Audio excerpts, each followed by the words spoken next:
Alright, you guys, and welcome back to another video. Today, I'm taking a look at the Crusader Intrepid for the first time. Um, so I didn't initially have access to this ship, but I was able to meet up with someone in game and just take a look at theirs. Right now, I'm just doing a walkthrough of the ship to kind of take a look at it. Many of you guys have already probably seen the ship interior and exterior. So I really just kind of want to talk over this footage here and kind of give you guys my first impressions of this ship, because what you're seeing here is uh, my actual first time taking a look at the ship in game.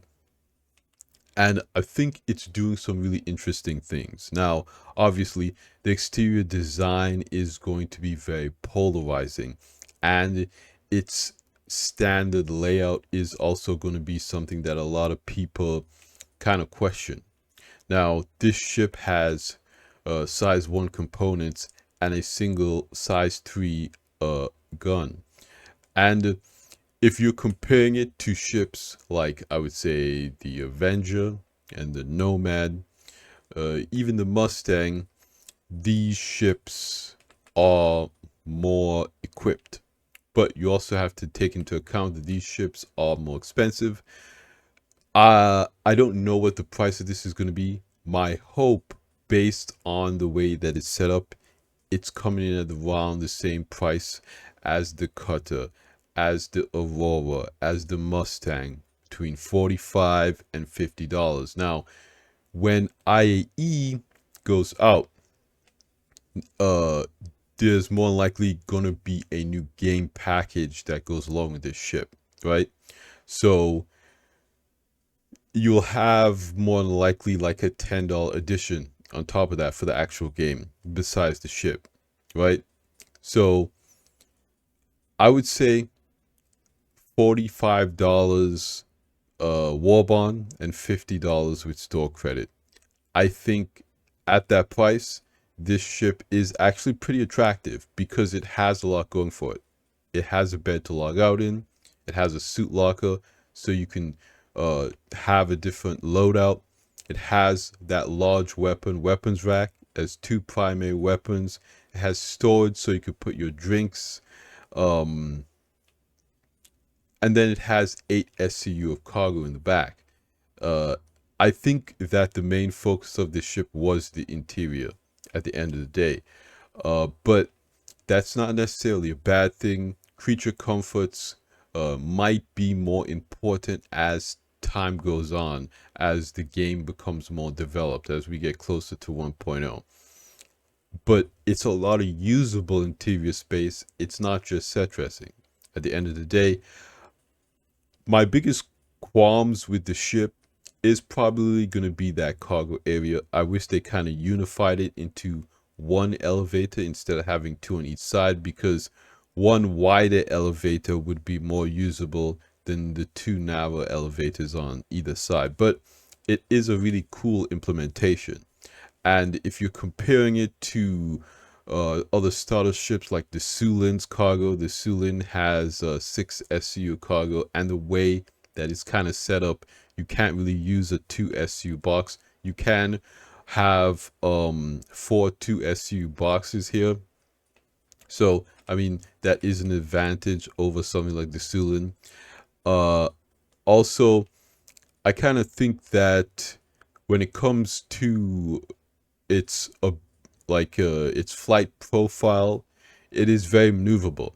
It flies really good, and of course it is a Crusader ship. Crusader ships usually fly pretty good, but I think that kind of the maneuvering and handling is what CIG is going to use to justify it only having a size 3 weapon.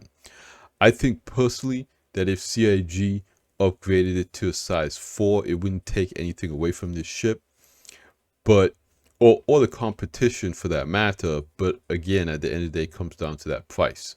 If this ship is $45 to $50, it kind of makes sense why they put a size 3 on this ship.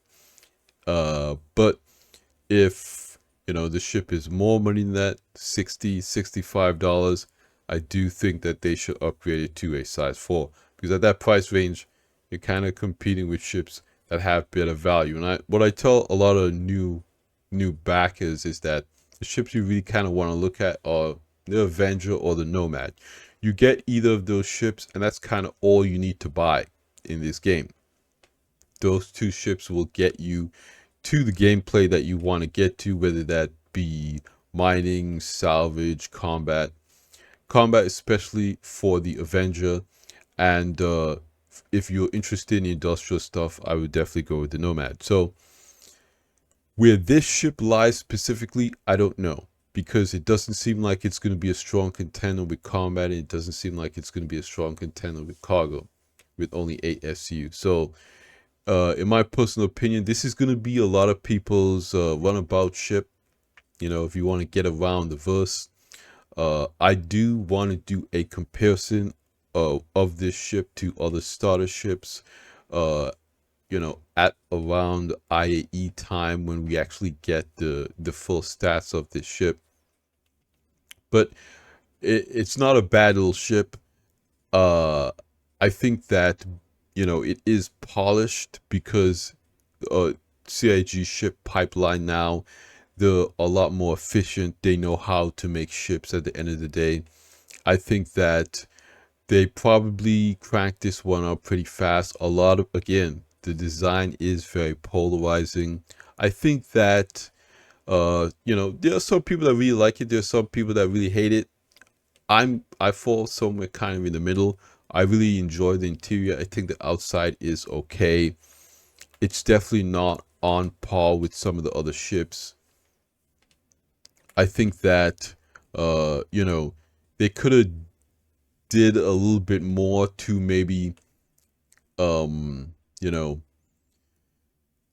smoothing out some of the edges. It does look really blocky, and the blocky design on the exterior, I think, is what makes it seem a little bit kind of patched together. Because if you look at something like the Ion or the Inferno, all of the little winglets, everything is at the right scale for the ship.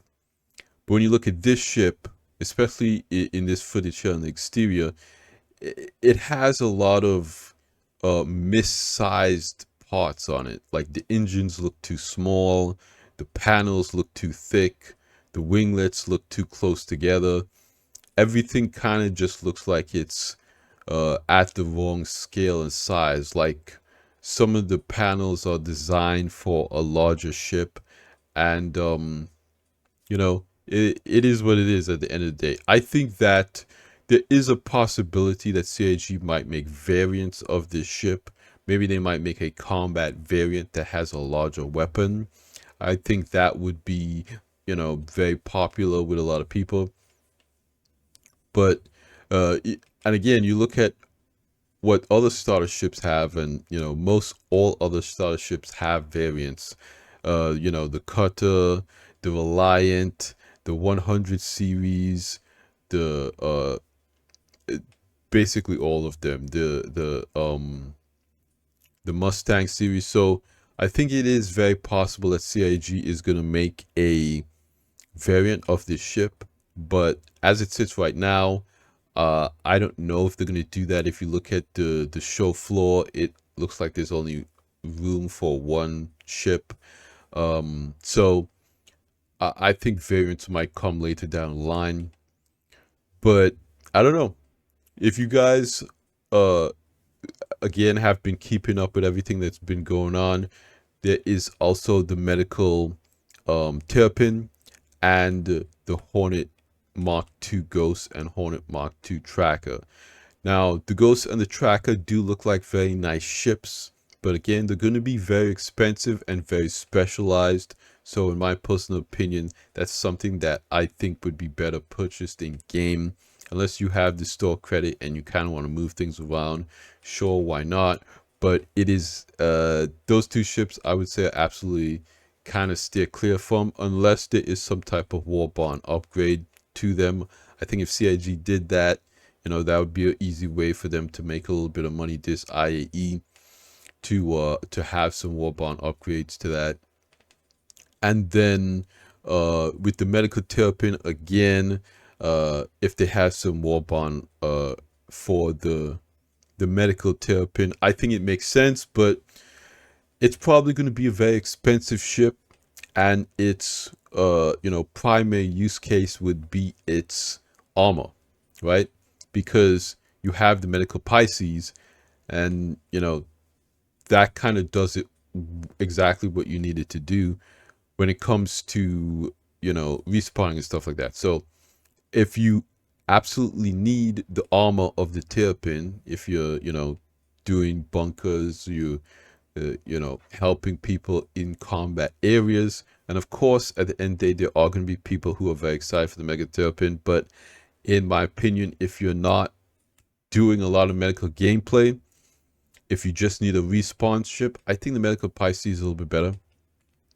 So in my personal opinion, I think that I don't want to say I'm disappointed, but there's not that much exciting new ships coming to IE. I'm not really excited about the mega terrapin.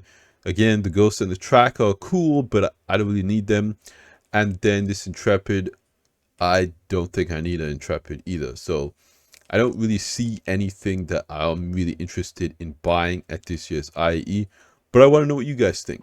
Are you guys interested in picking up the Intrepid? Do you think it looks ugly? Do you think CIG should make the gun a larger size? I want to hear from you guys in the comments down below. Again, I feel like this ship is pretty polarizing because of its design.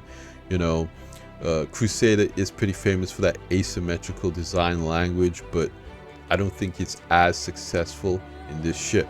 For the first time, again, I'm usually a big fan of Crusader's designs, but with this ship, I really think they kind of missed the mark. But that's going to be it for me here in today's video. Thanks so much for hanging out with me again, taking a first look at this ship. Like I always say at the end of these videos, you guys like the video if you liked it, subscribe if you want to see more, and I'll see you guys in the next one. Salut.